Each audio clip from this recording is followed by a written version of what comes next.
Welcome to Peaking to Success, the podcast that delves deep into our guest success stories, the highs, the lows, the lessons learned, and if there's any exciting future plans lined up. Talking about future plans, Peaking into Success is proudly supported by Peak Wills and Estate Planning. We're here to support you with any future planning. Long gone are the times of solicitors in suits and ties and dark rooms and outdated practices. We are proud to offer a fresh and dynamic approach to the stuffy old world of wills, changing the way we talk about what happens when we die. But that's enough talk about death on a podcast introduction. It's time to pass you over to Peaking into Success host, Mr. Adam Kahn. Whose success are we peeking into this episode, Adam?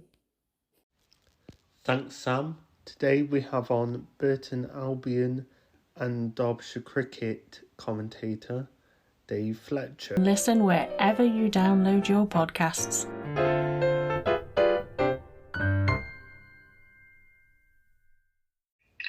Hi Dave, how are we today? Yeah, very good, Adam. Thank you. Thanks for the invite. Much appreciated. I'm not sure how enlightening this will be, but I'll give it a go. Oh no, I mean, people listen to you hours and hours, like you said, for the cricket and for your commentating, so I feel like you've got some stories to tell in some respect over the years, so it will be good to hear them, hopefully. Well, yes, happy to answer any questions that you might have as honestly as I possibly can. Brilliant. That's what we like to hear. So, for anyone that has not heard your voice before, which would be hard to believe, what does Dave Fletcher do in a nutshell? I don't find that hard to believe at all. Well, I'm a freelance journalist essentially, but at the moment, and I imagine, and hopefully for the foreseeable future, I'm based really at Radio Derby. I do Derbyshire cricket commentaries on the BBC Sport website and app, and I do Burton Albion commentaries for Radio Derby as well. And I also do a bit of fill-in stuff, present programmes, mainly the Sports Scene at 6 if somebody's on holiday, and that kind of thing, really. So, yes, people might have heard my voice. If you have and you liked it, thank you very much for listening. And if you haven't, I can only apologise. I'm sure they enjoy it because you're very insightful, and I feel like it's just when I've listened to your voice and heard you commentating, it's very, I feel warming and welcoming. I felt like it's just very friendly and conversive and not kind of, you're just telling straight facts. You make a bit of humour of it. Well, yes, it's very kind of you to say that, use the word insightful. I'm not sure I would use that word, but welcoming and conversational, absolutely. I mean, it's essential. We'll probably get onto it later, but it's essential in cricket, obviously, because we're on for such a long time. And if we were just saying he bowls, he hits it, he gets a run, then we would soon have people switching off in droves. But my overall philosophy is to try to have some fun. I've got to the age now in my, I was going to call it a career, but it's more of a job really, where if I can't have fun, then it's probably not worth doing. That's fair enough. And I mean, you feel like, I feel anyway, when I hear you, that you do have fun. So, and that's what keeps people listening. So it's different to other people when I've heard other commentaries. So it's certainly not Derbyshire that's keeping them listening at the moment, is it? Very true. Indeed Burton. I've heard of, I've been to a few of the T20 Derbyshire games, and yeah, it's up and down, isn't it? Well, they were relatively successful in the T20. It's the rest of it that's been disappointing. Obviously, they haven't won a game in the Championship this year yet. They've only got 4 more chances and only won 2 out of 8 games in the 50-over Cup. So you picked the right ones to come to, I think. Yeah, I think I did. I mean, luckily I got to see the Tom Wood kind of masterclass as well as a couple of the ones on the Friday nights. So. Yeah, I think I picked lucky. T20 was fine. T20 was fine. For you then, Dave, how did you get into kind of the realm of commentary, and how did you kind of fall into that, as well as kind of knowing it was commentary that you wanted to do, or was it kind of radio presenting first that you wanted to do? Well, it's bizarre, really. I turned 60 this year, and I've only really been doing commentary for 10, 11 years. Okay. Because I was a journalist on several newspapers prior to that, after leaving university. But I always wanted to be on the radio. When I was a small child, my grandmother, who lived in Birkenhead, lived opposite Birkenhead Park Rugby Union Club. At the time, they were pretty decent, and you'd get teams like, certainly I saw Wasps play there, I saw Leicester play there. So they played against the top teams in the country way before the game was professionalised. So this would have been, I don't know, in the late 60s, early 70s. And I used to take, that must have been the early 70s given the technology, I used to take a tape recorder, and there weren't little small things like dictaphones that people have now. It was quite a big thing. And I used to commentate on the match at the back of the stand. I always wanted to be in radio. And then at secondary school in East Yorkshire, I don't know if I should say this out loud or not, I'm going to. Exchange and Mart had a little section at the back where you could buy radio transmitters. They weren't entirely legal, I don't think. We set up a little radio station in one of our mates' bedrooms and played rock music on a Friday night to the people of the area. And I applied after university to go on a course to become some form of radio person. I didn't get on the course. I was in Preston. This was in the early 80s. There was no radio station at the university. There weren't many knocking about at that stage. And I went to work for a weekly newspaper in East Yorkshire, in Goole, in East Yorkshire. And sport was always my thing, but I went to work there on news. And within about 6 weeks, the sports editor there, Janet Smith, who I'm still friends with now, said to me, well, why don't you do sport and I'll do news? And I said, well, if you don't mind, should we go and see the editor? So I went to see the editor, and he said, yeah, do what you want, really. So I started covering Goole Town, and the rest, as they say, is history. Although it did take another 30 years to get onto the radio properly. So I worked at Goole, then I went to Castleford to do rugby league, did Castleford and Featherstone Rovers. Then I went to the Press Association. I was a sub-editor at the Press Association. Basically, all the reporters would send their stuff in, and we would just make sure there were no major errors in it and send it off to whoever was receiving the PA copy at the time. I had 6 months in York covering the York Rugby League, which was my team because I grew up in East Yorkshire. But I lived in Bolton, and that was quite a trek. And then ended up at Halifax, where for 15 years I covered Halifax Town on a daily newspaper, 6 stories a week, 6 nights a week. Well, more than 6 stories, ultimately. There were great times. The newspapers were quite strong then. I mean, they're exceptionally weak now, sadly. I took redundancy from the newspaper when it went from from a daily rather to a weekly. I got a reasonable payoff, which enabled me to go freelance. But I'd already started doing some summarising work. Excuse me. So I'd already started doing some summarising work at Halifax Town matches that I was already at anyway for Adam Pope, who's now the Leeds United commentator at Radio Leeds. And I did a bit of rugby league in the Northwest for a mate. The first thing I ever did on the radio, properly, as a sort of reporter, as the main man and doing bits of commentary, was at Widnes Rugby League. And this mate of mine had double booked himself for a commercial station in Warrington called Wire FM. And he rang me up one day and said, you've been on the radio, haven't you? I said, well, I've been on it, yeah. He said, you know how to work an ISDN, which are the boxes that we use to broadcast from the sporting stadiums. I said, no, I've never used one in my life. He said, I'll show you. Can you do this game on Sunday? And I said, well, give it a go.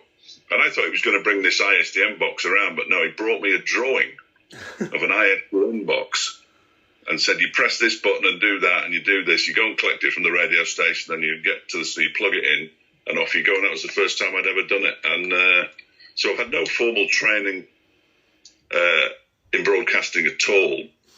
And then it sort of grew from there, and eventually, after I turned freelance, I got the opportunity to cover Bradford City. Gareth Jones, the sports editor at Leeds, just rang me up one day and said, "Do you fancy doing Bradford City?"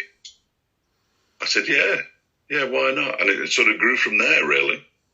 Nice, and I mean, the thing is, of course, it shows to people that are listening, and the main thing is kind of looking into people's success stories, and it shows that at least from your point of view, what you wanted to do as a kid took multiple years to get to, and that's nice that it shows that if people are wanting to give up on what they want to do, sometimes you need to do a couple more jobs in between and you will get to that end goal, which you've shown, and now you have success with, of course, being able to do Burton and Derbyshire cricket. So it's shown a nice kind of round trip that you've kind of had, as you've said, no training and got to the position you are now, which is really good.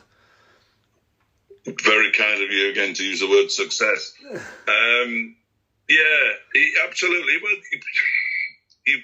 there's a huge element of luck in the way my work life has gone, because I almost sort of fell into it in the end, even though it's what I always wanted to do. I was doing some rugby league commentaries at Radio Leeds as well, so people start to know you and say, "Oh, Dave Fletcher's he does the radio." So you can, if somebody wanted something most recently, somebody down at Radio Cambridgeshire had the lad who does the commentary was ill one day, and they just put an email out on the BBC email, and this is only within the last 3 or 4 years, and said, "Is there anybody available to cover Cambridge at Morecambe?" So I just replied and said, "Well, yeah, it's only about 20 miles from where I live." More than happy, and because they knew me, they straight away they go, "No, okay, well, Dave will do it." So we've got somebody, and there is a large element of luck involved in it. Like the Bradford City thing, for instance. I mean, it sort of came out of the blue from Gareth, who suddenly said, "Do you want to do Bradford City?" I said, "Yeah, why not? I'll give it a go." Bradford were in League Two, bumping along, not particularly successful, relatively popular because of the ticketing structure at Valley Parade, and they sell multiple thousands of season tickets, so they're well supported. But they weren't a particularly good club. But I always find that they're the clubs I seem to be attracted to. Very good. How did, of course, BBC Radio Derby come about? Is, of course, you were having your kind of success with kind of Bradford City and being around the northern side of England. How did you kind of drop into the Midlands? Well, the simple answer, I will expand on it, of course, but the simple answer is that they advertised for somebody to commentate on the cricket, and I applied for the job and got it, which was terrific, although at the time I didn't realise it was an interview. I thought I'd already got it, but it turns out there were other people actually in for it as well, which probably made me feel quite relaxed when I went down there to speak to them. I've been doing Bradford City for a while. While I was at Leeds, Dave Callaghan, the late Dave Callaghan, was their cricket commentator, and he couldn't find anybody to go to T20 away matches with him. They did separate commentaries, as we tend to do, certainly in the north of England. Okay. And he said to me, "Do you fancy coming?" I wasn't going to get any money for it. It was just tag along, and I'd go to Leeds and he'd drive and all the rest of it. So I said, "Yeah, absolutely." And on a couple of occasions when he had some sorts of emergencies and that kind of thing, I remember getting a phone call. I was on holiday in Anglesey. I got a phone call at about 5 o'clock, 5:30 one morning, and it was Radio Leeds. "Callie can't work today. Can you cover Yorkshire?" And I said, well, I'm in Anglesey, but yeah. He said, right, well, get yourself to Headingley, and off you go. And as I'm driving across, the phone goes again. It's the sports editor. "I forgot to tell you. I've arranged for an interview with Jeff Boycott at lunchtime because he's become the president of. He's going to be the president of Yorkshire." So I was absolutely terrified, but he was great.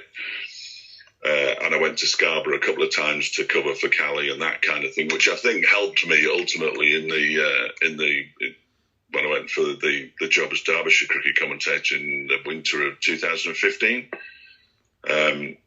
Brian had the job before me, so I was taking over from somebody who played Test cricket for New Zealand, which was slightly daunting. But he'd moved on for whatever reason, and I went in and obviously drove down from Bolton, where I live, down to Derby, did the interview, and by the time I got home, within about half an hour of me getting home, the phone went, and they said, "We'd like to offer you the job. Do you want it?" And I said, "Yeah, absolutely." So, and that was it, really. I was in at Radio Derby. I was still doing bits and pieces on a freelance basis at Leeds, doing because by this time I'd actually worked out, or had been shown, I hadn't worked out at all, I'd been shown how to use a studio to a degree, although I'm still not massively comfortable in one.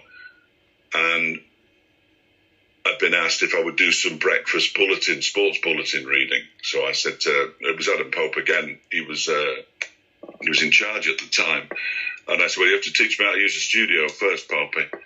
So he did, up to a point, and I started doing breakfast bulletin reading, and then he said, "Well, you can do some of the shows at 6 o'clock." So I did some of those. I did a regular monthly non-league programme on Radio Leeds. I used to do the show when people were on holiday. I mean, essentially, as a freelance, that's what you do. You cover for people who are on holiday. So I had quite a good experience at Leeds. But Derbyshire, the chance to do Derbyshire cricket, and being entirely honest, 86 days work for a freelancer guaranteed is quite a lot of work. So if you are a freelancer and you get the opportunity to, I have no contract or anything, but it's just an agreement. But if you get the opportunity for 86 days work a year minimum, then you sort of jump at it. Yeah, 100%. I mean, there is a lot of different, of course, sides to cricket, isn't there? Like, of course, your 50 overs, you've got your T20, so it kind of keeps you going throughout the year. And I mean, as you said, you are based up north, so of course, it's easier to, of course, come down for a couple of days and go back. So it's kind of a nice balance for you, I assume, work-life-wise. Yes. Of course, you've gone into, of course, your career and who you commentated for. What is kind of your biggest achievement or your career high so far? Well, I'm not sure whether journalists achieve anything. I was again very fortunate in that they have the Cricket Writers Association and the ECB have an awards system of some description.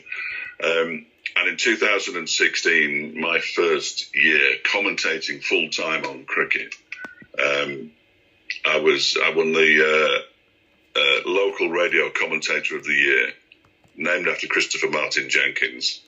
No beautiful trophy. It's a small silver bat inside a cabinet thing that I had on the wall for 12 months before handing it back. And I would say that's probably as good as it gets. I did have a book published in 2013-14, which was about Bradford City's remarkable season when they got to Wembley twice, once in the League Cup as a fourth tier club, were beaten by Swansea, and then went back under Phil Parkinson, who's now at Wrexham, and then went back to Wembley in the playoff final and beat Northampton Town and got promoted. And I was quite proud of that. But I think achievements. I would say that the local radio commentator of the year is about as good as it's got. But as I said, I'd shy away of calling it a career, and it is. I mean, it's what I've done my entire life, covered sport, but it is more of a job. And then again, it's not really a job, is it? Because I get to watch sport every day, and somebody pays me to do it. So the only thing it has taken away from me is going to watch my own football team, who obviously are generally playing at the same time as the football teams that I cover. So I saw them a handful of times last year, Tranmere, and that's it. So that's a little sad, because when I was a teenager in my early 20s, I used to go all the time. But if you're working on a Saturday, you sort of can't really do both, can you? But I don't really mind it, because Tranmere aren't very good, and I'm getting paid to watch football and cricket anyway, and any other sport that people are paying me to watch. No, 100%. And I mean, one day maybe Tranmere might pick you up to commentate on them, and then it's double-ended. Well, you'll get both, won't you? I'm not sure I could. I'm not sure that I could. I know there are people who commentate on the teams that they support, but I'm fairly certain, given how I am at a Tranmere match, that I couldn't commentate on them, because I would either be overly critical, or overly gushing, and I think there should be some kind of middle ground, and that's the hardest part of the job, of course, is being critical of a team that you watch on a regular basis, because they get to find out that you've been critical of them. But that's very true. I think that they know themselves when they play poorly, and it's fairly plain to see when a team is playing poorly. So if you're saying, "Oh, they're not playing very well at the moment," then they'll know, although it still hurts them, obviously, in the same way that if somebody said, well, Dave Fletcher's last two commentaries have been absolutely hopeless, it would hurt, but you'd probably know yourself anyway. Yeah, no, but I mean, I know that, I think personally, when I listen to you, you're very good, and it's a different approach to other commentators I heard, so I mean, I enjoy it personally, so... of course, you mentioned a kind of achievement for yourself. Is there a defining moment? Is it kind of the first chance you were given the chance to commentate, or is there another defining moment that you can think of? Yeah, the day that my mate came round and with a drawing of an ISDN box clearly is a defining moment, because it was the first time I'd actually been inside a sports ground with an ISDN kid talking. And then being the man who knew more about Halifax Town over those 15 years than anybody else helped enormously, because Radio Leeds then, who couldn't, because they already had Huddersfield, Bradford, Leeds United, all the rugby league teams, the cricket, they couldn't dedicate really somebody to Halifax Town. So Pope used to ring me a fair bit, not a lot, because he used to do his own research as well, for what's happening at Halifax and what can we ask them this week and stuff. And then he said, well, why don't you just come on the radio and tell us about it? And another defining moment. So I'd already learned how to use the ISDN box to a point, but before that, Popey had said, well, why don't you come on the radio? So I knew I could talk on the radio, but I think it's important to listen to a lot of radio, which I still do now. But as a kid, I was listening to the radio all the time. So you get the idea of what you should be saying, when you should be quiet, and all the rest of it. I mean, still there are people who come in and will talk all over each delivery. Well, the whole point of cricket is you have to describe each delivery and give the score, and then you can talk around that. But I always knew, because I'd listened to Test Match Special from being a very small child and all the rest of it, that you can talk in between the deliveries, but not during the deliveries if you're not the one who's describing the deliveries, stuff like that. So, radio was always my thing. It just took me an awful long time to actually get a job that would pay me sufficient money to not have to do anything else. No, 100%. And I mean, all of these kind of occurrences have kind of led you to get to the position you are now, where you can enjoy what you do and commentate to thousands of people, which of course people tune into and enjoy, so that's the main thing. What has Dave Fletcher got coming up then for the rest of the year? Is there particular things that you're commentating on? Is there something kind of new you're commentating on? And what's kind of coming up for Dave? It's a great question. As a freelance, I barely look more than a month ahead, and next month's really good because there are 4 championship matches and they're all in midweek, and obviously Burton play at weekends, so next month's taken care of. Want to know what's happening within Derby's black community? Or perhaps you have a story of your own to share? Then look no further than Majatu, your one-stop source for local African and Caribbean news. With our digital news platform and quarterly print magazine, keep up to date on all of the latest in arts, entertainment, food, sports and more. Find us online at mojatu.com. October and November look slightly sparse at the moment. But after 10 years or so of being completely freelance, you sort of stop worrying about it. To start with, you worry about it an awful lot. But I've sort of stopped worrying about it. So at the moment, it's the busiest time of my working year is August, September and April, because that's when there's both football and cricket. Yeah. But obviously, for the rest of this year, after those 4 championship matches, which don't start till September, even though we're still in August. But we probably oughtn't to go into that on this podcast. It'll be Burton Albion through the winter. And then, hopefully, fingers crossed, covering for holidays, doing shows at sports shows, that is, the Sports Scene at 6 programme at Radio Leeds, assuming that...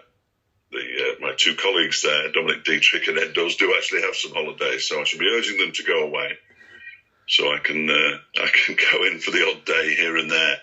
But the way freelance life works is that you work, as I do, throughout the summer. It's quite full on. You have to make sure that you put enough money away so that you can get through the winter if it isn't as full on as the summer is. But I don't mind that. It's just a shame it's not the other way around, because I end up sitting at home in the freezing cold, whereas if it was the other way around, I'd have lots of time off in the summer and be very busy in the winter. But I mean, as a cricket commentator, you can't really complain too much about not working in the winter, can you? No, that's true. And I mean, a job's a job, isn't it? At the end of the day, you've just got to fit it around. I know that, of course, the England women's team are coming to, of course, play in Derby. Are you covering that as well? Of course, that's early September, isn't it, in the week? It is, and we're in Scarborough. So no is the short answer, and it's been a real issue. I did cover a few games in the Women's World Cup back in 2017, which were absolutely brilliant. But the reason that England can play at Derby is that Derby aren't there. Or Derbyshire aren't there, I beg your pardon. I've never called them Derby. Derbyshire aren't there. And I covered Derbyshire, so I should be in Scarborough when the England women, I think it's in Scarborough when they come. But I'm with Derbyshire is certainly away when England are playing at the county ground, which is a real shame. I'm sure the radio station will cover them in some form or other, but it sadly won't be me. Oh, okay. I just thought it'd be a nice little thing for you to do. Of course, there's past Derbyshire players in the team, so I thought there might be a way of doing it. Is, of course, you'd have insight on them specifically. Going into, of course, your past now and more of the thought-provoking questions, I call them. What is one piece of advice that you would give to your younger self? Get a better cassette recorder for Birkenhead Park. Get one that's smaller. I don't think there were any ones that were smaller at the time. It's a good question. I'm not very good at giving advice, really, to anybody, really. But you take every opportunity that you get, really. The opportunity to work on a local newspaper in East Yorkshire when I was based in Liverpool at the time, because that's where I'd been to university. It was quite an upheaval. Yeah. And Goole was an interesting place. I assume still is, because I've not been back for a long time. But yeah, if you get the opportunity, just basically never say no, because if you say no, they'll not ask you again. Whereas if you say yes, you might be able to do it. And always back yourself, because it's only talking. That's all I do. I just talk for a long time on certain days, but it is only talking. No, that's a nice way of putting it. I mean, if you say no, as you've said, people won't try you again and not see you as an option. Whereas if you say yes, even if you have to move some other things around, of course, at the end of the day, it's benefiting you, isn't it? So you being able to make some money one way might mean, you can do this or you can do that. So it's dependent on what kind of you mould yourself to do, and it's of course mentality at the end of the day as well. Is there anything you would do differently if you could do it all again? So if we could go back and play out your life again, is there anything that you do differently in your career? Well, I would, in my career, okay, we're not going that far back then. No, we're going a long way back, but I was going to say the one thing that I always, the biggest regret is, and it was nothing really to do with me, is that my family moved to East Yorkshire when I was about 9. I absolutely detested it, couldn't wait to get out. I don't think there is anything that I would do differently, really. I went to the university that I wanted to go to. I got into a career that I wanted to do, and ultimately it's allowed me to do what I really wanted to do, which was be on the radio. So I don't think you get very far regretting things, do you, really? I can't go back and change anything. The one silly move, really, was the one to York, but I needed to get out of the press association because it was killing me. I don't regret going in the first place, but some of the shift patterns were just ludicrous. We were based in Leeds, so it wasn't that far away, but the shifts weren't great. So I went to York to get out, but I mean, it was just too far away. So that's the possibly one job, although it was a great job because, again, growing up in East Yorkshire, I wasn't too far from York, and I used to watch York Rugby League on a regular basis for pleasure, and then covered them for 6 months.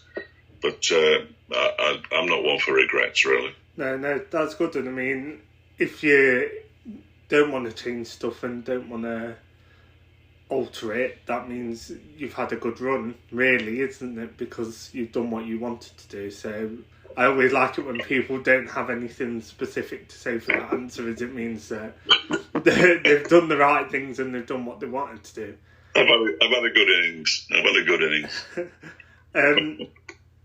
I've got some quick fire questions for you that are just, some are based on you and things you commentate on, as well as, of course, I've got some random ones in there as well. What I want to see what you would answer. Excellent. So the first one is, of course, what is the best match or game that you've been able to commentate on? So is there one game or match that kind of sticks in your mind that you're like, yeah, that was amazing, I'm so glad I got to commentate on? That's fairly straightforward. Bradford City, Radio Leeds had lost the rights to Bradford City matches, but the BBC still had local radio rights to FA Cup matches. And Bradford City got drawn away to Chelsea, Jose Mourinho's star-studded Chelsea, at Stamford Bridge. And I'd already started Radio Derby by that stage, but obviously it was in the winter, so I was fine. And they rang me up and said, we're doing the Chelsea match, will you commentate on it? I said, yeah, love to. We went down, and after about 20 minutes, don't take this as gospel, any of the facts, because I'm hopeless with facts, but after about 20 minutes or so, they were 2-0 down at Stamford Bridge, 6,000 away fans, still singing and all the rest of it, and I looked to my summariser, Wayne Jacobs, former Bradford City player, played in the Premier League with them, and thought, what on earth are we going to talk about for the next hour? And Bradford City came back at Chelsea and won 4-2. And it was the most astonishing thing I've ever commentated on. Absolutely astonishing. They fortunately scored just before half-time, and then Chelsea fell apart, and they kept bringing on better and better players, and it made no difference. Bradford were on an absolute roll, again under Phil Parkinson, ridiculously. What a career he's had. And that is still the highlight. And whenever I mention it to one or two colleagues, which I mention it from time to time at Radio Derby, say, I didn't realise you did Bradford City, Dave, because it's become a bit of a joke. But that was the best game I've ever commentated on, bar none. Hopefully there are better ones to come. How about that for an answer for a Derby and Derbyshire audience? because who knows, Mickey Arthur may turn Derbyshire around. And Dino Marmria, well, who knows what he can do. He might turn Burton Albion round as well. So, but at the moment, Bradford City at Chelsea in the FA Cup, 4th round, I think it was. Nice. And I mean, comebacks are always kind of the best games to watch, especially because, of course, the emotion-wise, you don't know. You're down at the bottom thinking, oh, we've lost exterior at the top. So I think that's a nice answer. Who's the best player that you've been able to see live? So that can be football or cricket related. You can give one for each if you want. I was going to say I'll give you one of each. When I was at the Halifax Courier, Neil Aspin, who was the manager at the time, former Leeds and Port Vale man, signed this bloke called Jamie Vardy. They were in the Northern Premier League. I think they were in Division 1 North at the time because the original Halifax had gone bust. And this lad came in and everyone's going, well, yeah, there's a bit of a buzz around him, but we'll wait and see what he's like. Absolutely astonishing. I've never seen anybody as quick on a sporting field. Absolutely ridiculous. So mad as a fish as well. And obviously went on to better things than Halifax Town. And cricket-wise, because I've only been there since 2016, and people who do listen will know in that first year and half of the next year, Derbyshire didn't win a game. They've been to finals day once in the T20. They have never qualified in the 50-over competition. They've always been in the second division and in the bottom half of the second division. But last season when Mickey Arthur arrived, he brought in a batsman called Shan Masood, who everybody had heard of. Yeah. And was just the most beautiful batsman to watch. He got back-to-back double centuries in the championship. Ended up skippering the side in the T20. One of the nicest people you could wish to meet as well. And is now, I'm delighted to say, back in the Pakistan international setup, although he's sort of hovering on being in the side and not in the side. But he's probably the best cricketer at Derbyshire that I've seen. There have obviously been players from opposition who've had good days out. I mean, Ira Donald, who came up and spoke to us when Glamorgan were at Derby a couple of weeks ago in the One Day Cup. He scored the joint fastest double century in first-class cricket history at Colwyn Bay against Derbyshire in 2016. One of the most ridiculous things I've ever seen. I mean, it was a club ground, but he was hitting the ball onto the double-decker buses going past over the pavilion into the car park. Absolutely staggering. But overall, I would say that Shan, coupled with his personality, is the best. Is the cricketer I've enjoyed watching most. But that's it. It's not just based on performances, is it? It's how they are as a person and how they come across, which make them stick in your mind more. It is, and doing both cricket and football, it's interesting. Now, the players at Halifax were always great with me. The players at Burton are great with me now. But I think interviews with cricketers are slightly more interesting. I hope no Burton Albion players listen to this. Just because they tend not to be as media trained or don't seem to be as media trained, and therefore will give you interesting answers. They have an opinion. Cricketers have an opinion.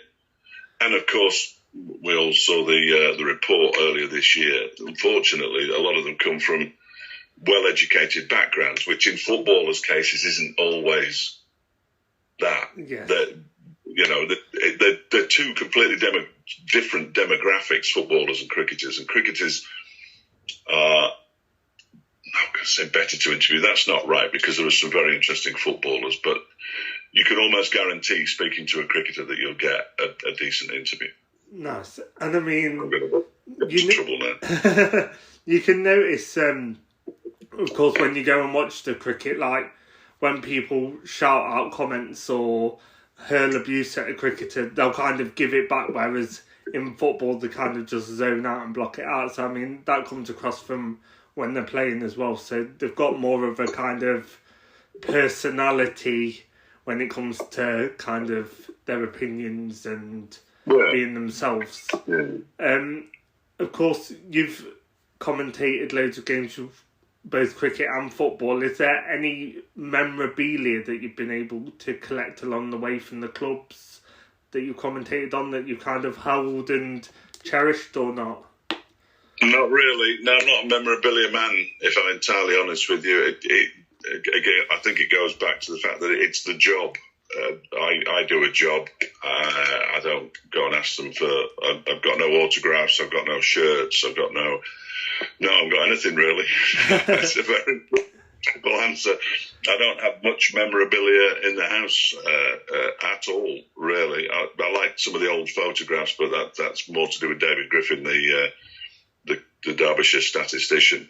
But no, I've got no memorabilia at all, I'm afraid. Oh no, I just thought I'd ask.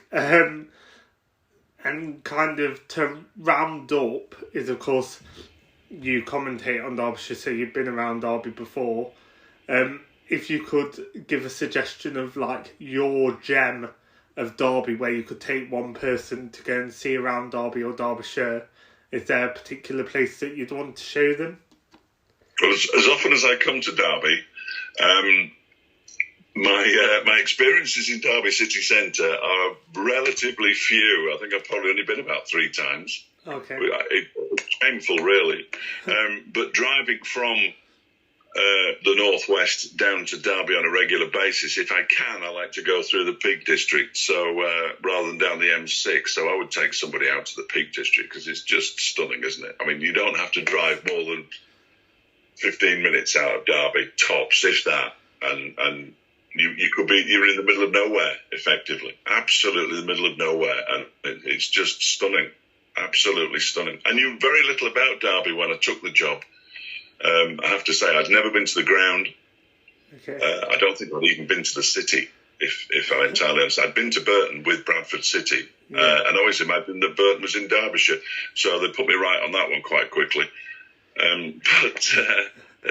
So Derby itself, I don't know an awful lot about. I basically drive to the radio station or drive to the cricket ground and then go home, except if I'm going, to interview somebody. Yes. But I would definitely go out into the countryside just to get a breath of fresh air. Nice. So, of course, now we're going to round up. So, where can people, of course, find you commentating or find you on the radio coming up? Coming up, the cricket is on every ball of every game, as we like to say, as we're told to say, of every cricket match, professional cricket match in the country is on the BBC Sport website and app. It's very simple to find. Just go on there, go to the cricket page, all the live stuff's on there, and you can click on the icon that says Derbyshire on it. It might not always say Radio Derby for away games. In fact, there'll only be one more home game between now and the end of the season, which is a shame. So that's easy to find. Burton Albion slightly trickier.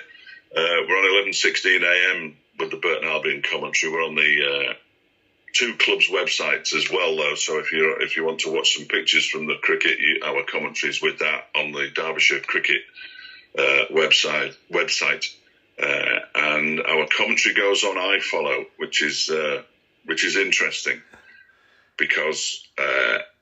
We don't have access to the pictures, but I don't watch the pictures from the cricket either, although I would have access to them if I wanted them, but we don't have access to the pictures from the football. So I'm commentating as I see it rather than having a second look. Okay. So if I get things wrong, I apologise. I'm apologising. It's a one big apology so that I don't have to apologise every time I do it. And of course, the away fans who are watching, shall we say, by means that aren't 100% legal, get our commentary from home games as well. So, for instance, last season, Bolton fans, I said hello to them at the start of the commentary. It was one of my great moments, so if you just indulge me. They threw to me at Burton. It was Burton against Bolton, and they threw to me. I said, welcome, as I normally do, to the Pirelli Stadium, and a very special welcome to all the Bolton fans who are watching on an illegal stream. And my Twitter feed lit up. Of think a lot of them thought it was funny. Some of them were less than complimentary. And the great thing is we play Bolton on Saturday, so it's the game I always look forward to, because my son, who was born in Bolton and lives with me, supports Bolton Wanderers. So it's always a game I look forward to. But especially, I shall say hello to all my friends in Bolton again on Saturday.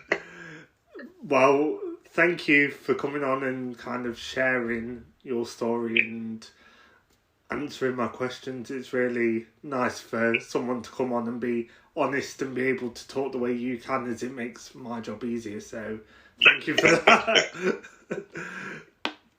Yes, yeah, we always like a good talker when we are the interviewer.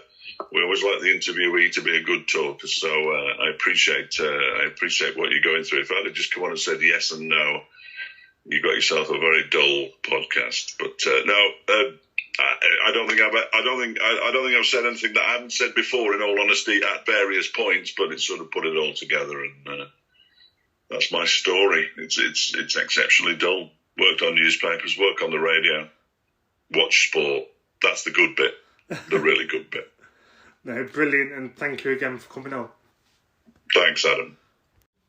I hope you enjoyed today's episode of Peaking to Success podcast. If you enjoyed, please make sure you follow us on Spotify as well as Instagram, where you can see all the updates of who is coming up, as well as who has already been on the podcast, as well as Twitter, where there is information and interaction from me on there as well. Thank you. The Bless is open every day from 12 p.m, serving a wide range of beers, ciders, real ales and spirits. Their kitchen also provides handmade pizzas, loaded nachos, chicken strips and ice cream from 5:50 to 10:30 Monday to Thursday, and 12 p.m. to 10:30 p.m. Friday, Saturday and Sunday. The pub quiz is very popular with anyone that enjoys a good beer and a bit of a laugh with their mates. Taking place every Wednesday at 9 p.m. There's loads of prizes to be won, including £50 drinks vouchers for the winners and a bottle of wine for the best team name. Everyone's a winner. They also have a spacious function room available to hire that can hold up to 100 people. Wow, that's a lot. Perfect for birthday parties, work events, weddings and wakes. The Bless really comes to life at the weekends with their branded nights of Stone Love and Fully Loaded, where the DJs play alternative, indie and rock music spanning the generations until the early hours of 2 a.m. There really is something for everyone in what is arguably Derby's best pub.